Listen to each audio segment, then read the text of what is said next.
Welcome to my YouTube channel, Tony Su Vega, your feng shui guru and paranormal expert.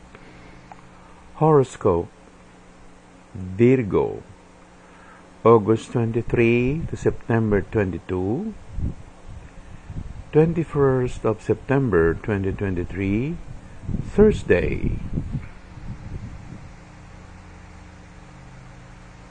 Love aspect. Nakuha natin ang normal na King of Swords. Ang King of Swords ay tumutukoy sa panahon ng Libra.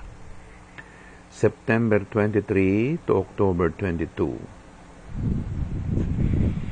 Kung ngayon, ang ibig sabihin ng love aspect na ito ay may mga plano ang iyong partner para sa inyong buhay.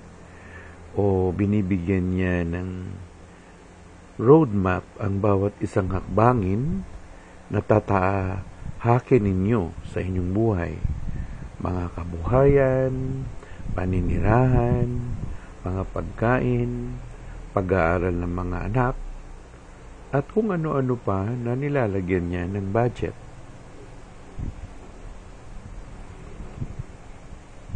Yun ang love aspect. Career. Sa career, nakuha natin ang baliktad na Queen of Cups. Ang Queen of Cups naman ay nagtutukoy sa panahon ng Scorpio, October 23 to November 21. Kung ito ay nagtutukoy sa karera, ang ibig sabihin nito, maaaring may isang maputing lalaki na kumukontra sa tinatahakan mong career path. Maaagawan ka o may aagaw sa iyong pwesto. Kung hindi, mariredundant ka o yung boss mo offshore o sa ibang bansa ay bibigyan ka ng memo. Money and opportunities. Nakuha natin ang baligtad na Knight of Wands.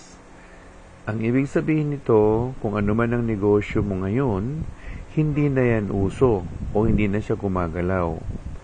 O nagkakaroon ka ng problema, kaya parang ayaw mo na o ihinto mo na ang pagninigosyong pinasok mo.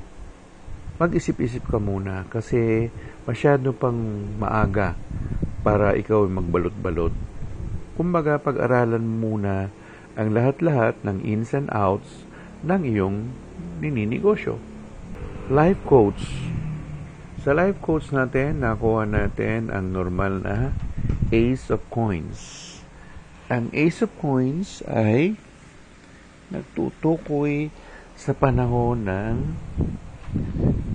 fall, September, October, November. At kung ganun, kung sinasabi natin na life coach na ito, na may kinalaman sa alas na barya o alas na pentacle, ang ibig sabihin to, ganito. Sa bawat pasimula ng buhay, hindi ka pwedeng hindi magkamali. Pero huwag kang aatras. Ipagpatuloy mo lang ang iyong ginagawa dahil sa dulo ng lubid na yan o ng daan na yan, makukuha mo rin ang gantimpala.